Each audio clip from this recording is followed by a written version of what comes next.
Hey gang, today we're going to do a request from a bunch of folks on my Facebook group, The Joy of Guitar, which by the way you can find a link for that down below if you'd like.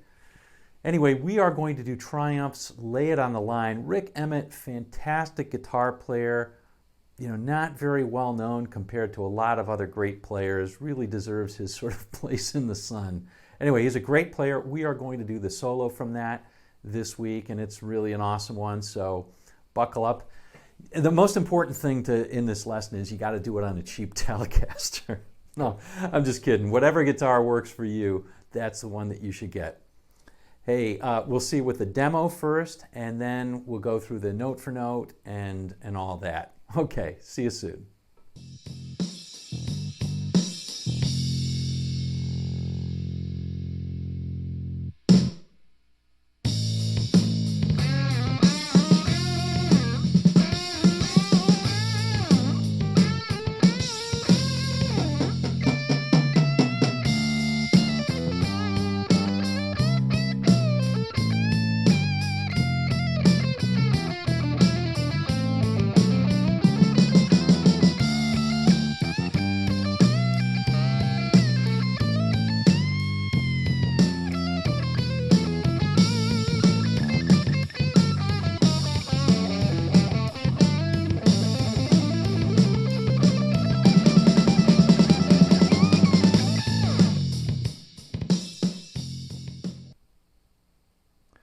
Okay, gang. Hey, before we do the note for note, I just want to let everybody know this is going to be a bit of a long lesson because it's a long solo and there's a decent amount of theory.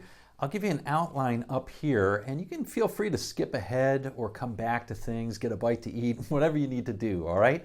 Enjoy and navigate how you see fit. All right, gang, let's go over this in some detail. First things first, you can download the tab from the link in the description. It might make your life a little bit easier. All right, here's how the lesson's going to go. First, I'll do the whole thing slow motion. Then I'll talk a little bit about the theory and the chords that we're playing over, or the harmony that we're playing over. And then I'll do the note for note breakdown of each line of the solo. So let's start out with the slow-mo. Here we go.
Okay, let's cover the chords and the theory. Now we can get really deep on this one, and I don't want to spend too much time on it. So I'll go pretty quickly on this, and I'll give you a handout also along with the tab that can help you with that. All right, so basically, this is a song that's in the key of A minor. There are a couple of exceptions, and it's really cool how Rik Emmett weaves all this in here. Now, when I tell you the chords, remember that this is just implied chords because they were a power trio and the bassist is playing bass notes and Rik Emmett is playing a solo that's going to just imply these chords. And that's what I think really makes it so cool. So anyway, the beginning part, there's two distinct parts that we can think about. There's this part right here where he's ascending.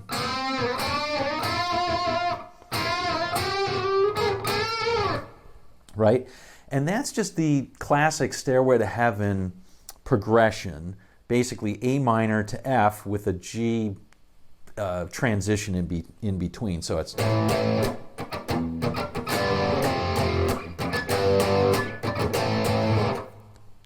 All right, basically that's it. All A minor, straight A minor as he's ascending. Now the second part is really the more interesting melodic part to the solo. It's this part, right?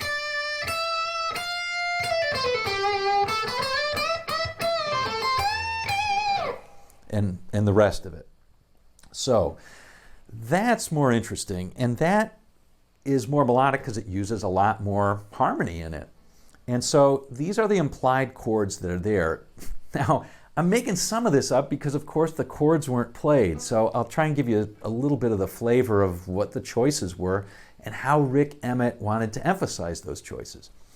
Okay, so let's start out with the whole first part, which is this. It kind of sounds like this. I'll try and play it all in first position or near the first position.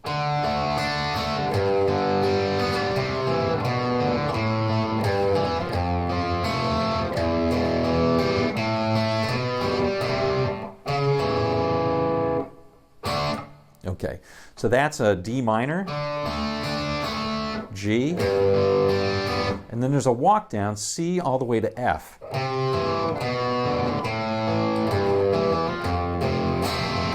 right, and what is that? That's a C, G with a B bass, A minor with a G bass, and then F, and we're going to hang on F. And you've heard that walk down 1,000 times. Babe, I'm going to leave you in other places, right? Okay. Now this one right here, this E, you have a choice.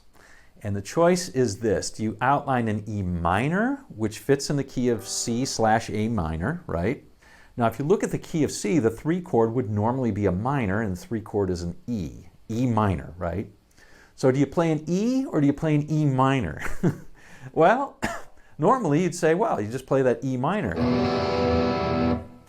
Rik Emmett loved this sort of harmonic minor. He had a penchant for harmonic minor. If you listen to Fight the Good Fight, he did solos where it used that A harmonic minor scale. And the harmonic minor, the difference between that is essentially a G versus a G sharp, and that's if you're playing an E. If you play a G, that's an E minor. If you play a G sharp, that's a G major. That's an E major. And it will give you this flavor. I'll play the A minor scale, and then I'll play the A harmonic minor scale, and you'll see the difference. So here's an A minor scale.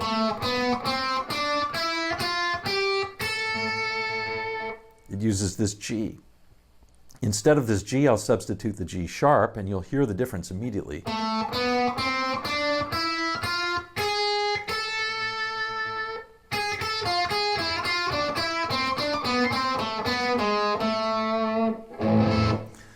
Pretty interesting, and adds sort of maybe an Eastern or Middle Eastern flavor to the sound. Rik Emmett was fond of that, and sometimes he did it, sometimes he didn't. So this one is your preference, how you want to think about that. I like thinking about it as an E major. Okay, then there's this walk up, which basically is a bass walk up, A, B, C, C sharp, and then we're going to do the whole thing again. D minor.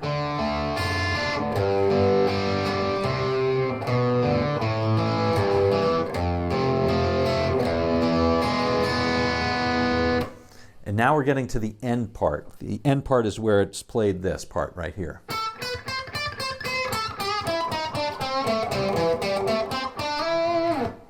All right, so that part just goes.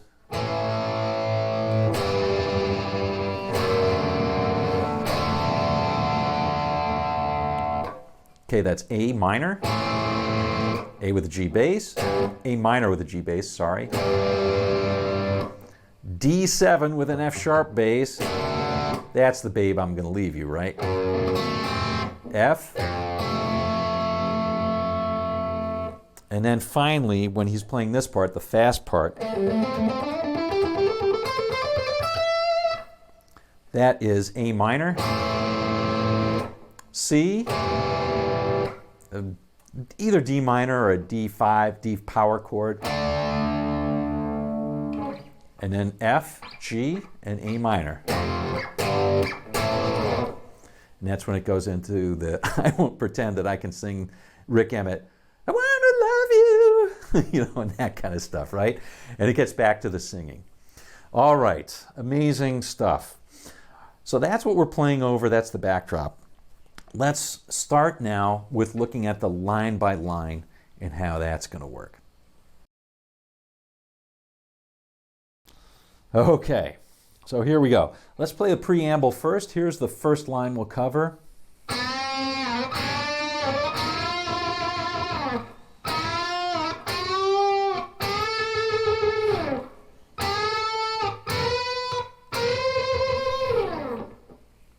So we can think of this is all in A minor, and we can think of this, these are all unison bends. If you haven't heard unison bends or seen unison bends that yet, what we're doing is we're playing a note on the second string, and you can do this, basically there's two adjacent strings where this happens. In this case we're playing on second and third strings. But we're playing a note on the second string, and then we're trying to double it by bending to a note on the third string, or on the G string. Okay, let me give you an example. On this first one, we're playing a C at the first fret of the B string, and then on the third string, or on the G string, we're playing a B flat, which is the third fret, and we're trying to bend it to a C, which is the fifth fret. So that's what we're trying to do. We're trying to double that. So what I think makes sense is to just talk about the top note that we're trying to get to, and then just realize that you're always going to be 2 frets above that bending. All right? I'll play it slowly at the end so you'll see it. So here we're going to go 1 on the B string, B1, B3, B6.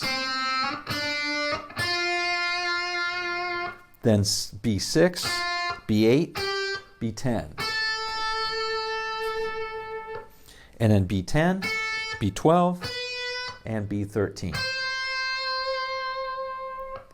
So it looks like this, putting vibrato on the third one of each of the mini phrases. So like so.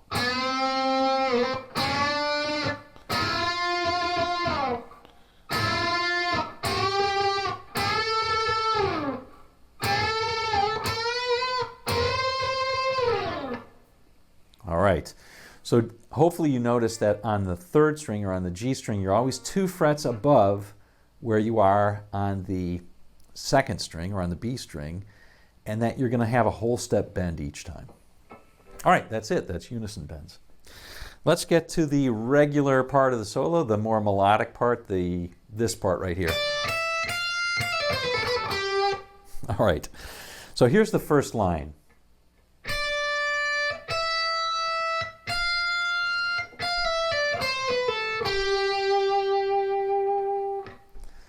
Pretty straightforward. We're going to start on E10, play E12, and then play these little pull-offs. After E13, now we're going to pull off 13, 12, 10 on the E string, and then the same thing on the B string, 13, 12, 10. And then play 12 on the G string. Now, for those of you who know your major scales and your modes and stuff like that, you'll realize that this is just a little scale run that's going on the C major scale at this position, or you could say the A minor scale at this position. All right. In any event, what he's doing for this is he's starting on that D. Remember, our implied chord is a D minor starting out, going to a G. And guess what? This starts on a D, and that's a G right there on the G string 12th fret. So he's going from D to G. What a surprise. It's a well-constructed solo. When you notice things like that, you can tell this is well-constructed. Here's the second line.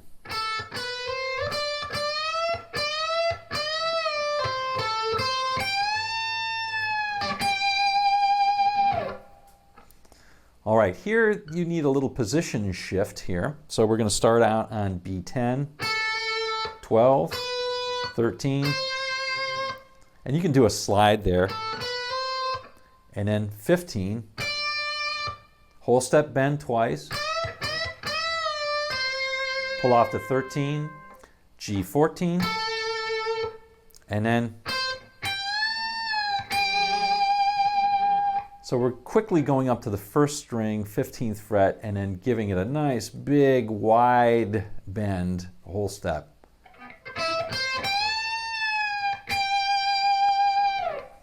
The next part is going to come in essentially 3 chunks. It's one mega line, but we'll do it in 3 chunks. Here's the mega line.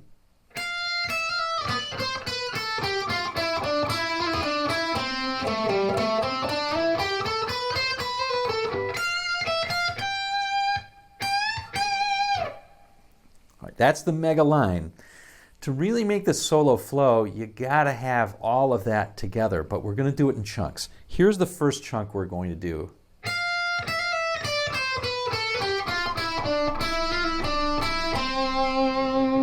That's the biggest and the toughest one.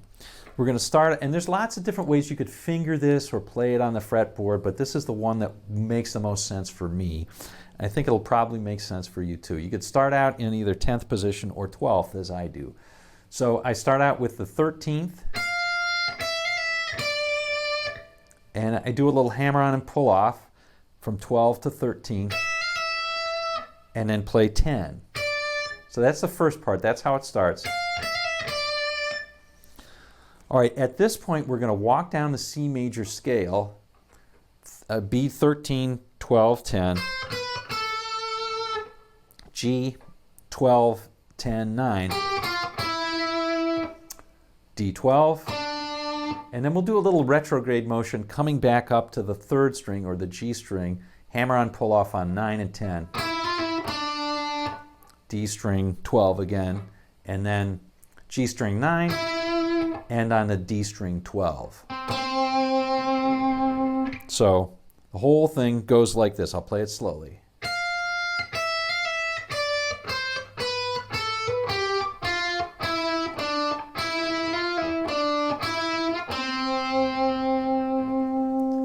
That's the first chunk that you should get down. Here's the second chunk that you should get down.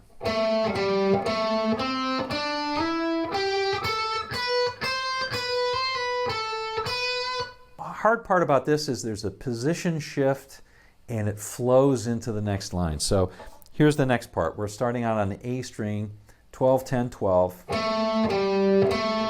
D string 10, 12, slide up to 14. That's our position change. Then we're playing the G string 12, 14. And on the B string, 12, 13. And a little hammer on and pull off. Ending up on the 12th on the 2nd string or on the B string.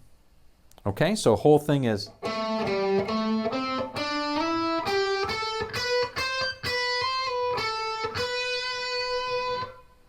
All right, and this leads into the second part where he's gone back to that D minor. So he's gone through the whole sequence once already, and this is the beginning to the second phrase of the solo, or second part of the solo. And the reason why I include this is because there really isn't a break yet in the notes that he's playing. There's only a tiny break that he has. The rest of it just leads in. Anyway, this is all on the E string, 13. So then it's 13, and then we'll do 12, 13, 15, and then a whole step bend and back to 15. So all on the high E string. All right, so here is the line that you'll want to master, which is the conglomeration or the concatenation or the combination. See if I can find another C word that works with that. All right, I better stop while I'm not too far in the ditch. Here's the whole line put together.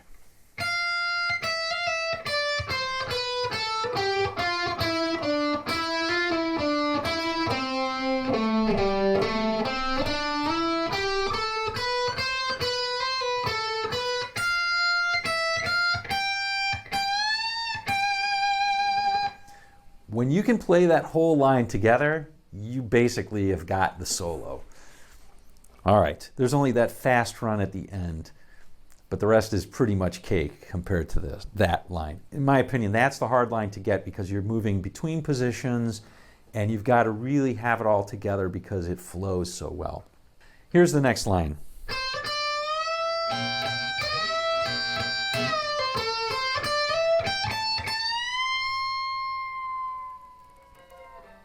Very cool line. I love that bend at the end.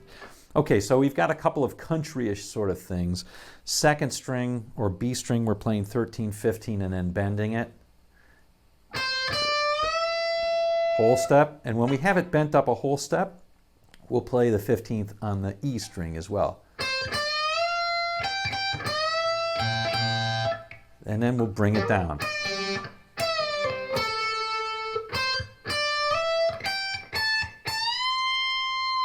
So you notice there's a position shift there. On the last time when you've bent it, then you come back up G14, B13, B15, and then slide up to B17. So, right? And then we'll play 15 on the first string, or on the high E string, and then 17. And then a 1.5 step bend. And you want to hold that for quite a while. That's not easy to do. So you'll bend it up 1.5 steps and hold it and slowly bring it down. You're aiming for the C note right here on the first string 20th fret. Okay, that's what you're aiming for. So should go like this.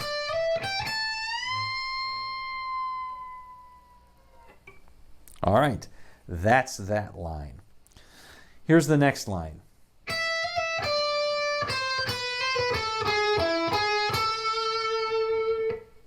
And there's your harmonic minor note. That sounds nice and cool. So here we're playing. So we're going to hammer on pull off from the first string, 12 to 13. B15 and 13. And then we'll do the same thing. 12, hammer on pull off. G14, then G13, D14, G13 again, and G14. Ending on that, which is an A note, fits great over A minor. Here's that whole line.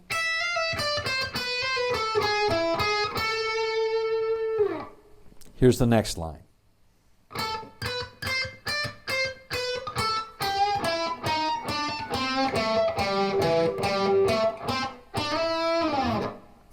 All right. So this is pretty cool. This is really stepping all through basically an A blues scale, an A minor blues scale. So we're going to start out on the G string, 12. And actually there's some minor notes. There's some notes from A minor, but we're adding a few sort of bluesy notes in there. And by the way, you want to have a nice edge on your pick. You want to pick these very deliberately. I pick them all as downstrokes to get a little extra emphasis on them, all right? Nice and staccato too. So strong and staccato. So here we go. So we'll play G14 and then B 12, 13, 15. And then we're going to come right down, all right? So we've got B13, B12, and then G14 and 12. And you can tweak that 12th a little bit up. And then on the D string, we're going to play 14, 13, 12, 10. All right? A string 12, 10. And then we're going to come back up. We're going to play E string 12. And then we're going to go A, 10, 12. And then D, 10, 12, slide up to 14. Whole thing is like this.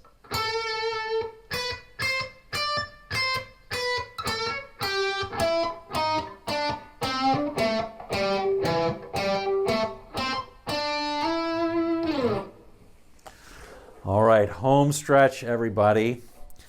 Here's the last lick. We saved the best for last, didn't we? And this is, admittedly, this is a tough line. There's a number of different lines that are tough in this. I think the toughest one is actually the one that you get flowing. Once you get this line, the fast line at the end, it's not that bad because it's basically a single pattern. But there are a couple of reasons why it's difficult. Number one, it's played very fast. Number two, it's played high up on the neck. Number three, there's a position change in the middle of it. And number four, there's a pattern change at the end that you have to get used to. So we're going to do this. Now, this is a famous triplet lick. Rik Emmett used this a number of times. He used it in Fight the Good Fight and a number of different things. And this is a common lick. People play this sort of lick. It's essentially the good times, bad times Jimmy Page lick, but it's ascending on the fretboard instead of descending. All right. Anyway, we're going to play it in A minor. And basically, the pattern is this. You play a note in the minor pentatonic, then you play the note below it, then you play the note itself, and you play it in a triplet. So we're going to start out on the E string, 17th fret. We'll play 17, 15, 17. Now we're going to ascend and play A string 15, E string 17, A string 15. Now here's the hard part. We're going to shift up on the A string and play 19, 17, 19. Okay, now we'll play D17, A19, D17. Okay, hopefully you're getting that pattern. We'll do it one more time. Actually, we'll just finish the whole thing, but hopefully you're seeing the pattern. Seeing the pattern is the key. Then we'll play D19, 17, 19. Okay, G17, D19, G17, G17, G19, G17, G19. And now we're going to break the pattern and play B17 three times. So, putting the whole thing together, it's like this. I'll play it slowly.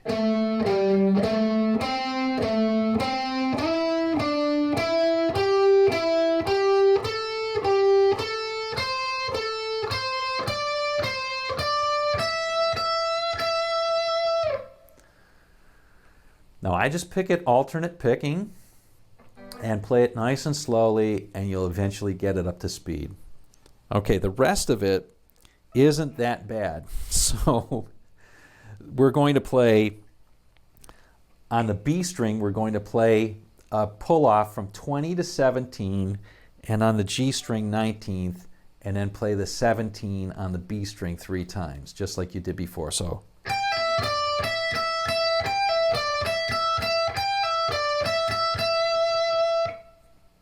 okay, we'll play that three times.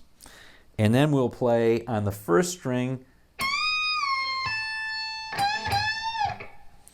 bend up a whole step on the 20th. Okay, we're going to bend a whole step on E20, then play E20, and then 17.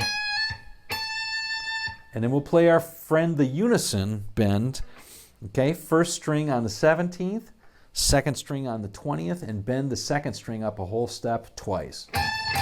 And then trail off. All right, so that's the whole lick. Let's play the whole lick slowly, and then I'm going to show you an easy way to do it that's almost exactly the same if you're interested. Because this is a tough lick, but you can make it a lot easier by making one simple adjustment. I bet nobody would notice. Okay, so here we go.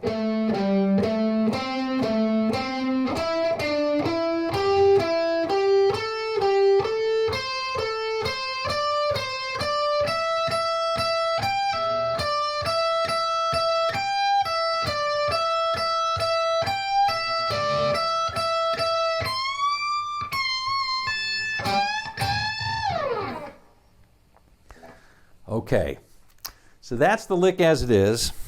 Here's how you make it easier. It's going to seem harder at first, but you'll see why it's a lot easier.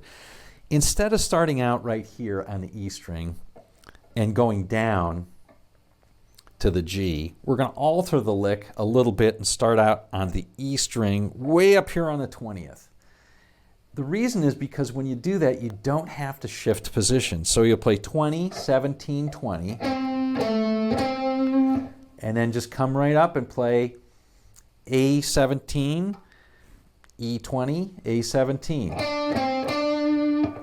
And just keep going on your merry way.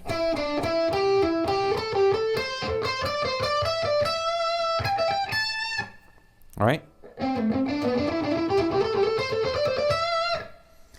It's easier when you don't have to shift the positions. It's a lot harder to get that cadence right when you're shifting that position.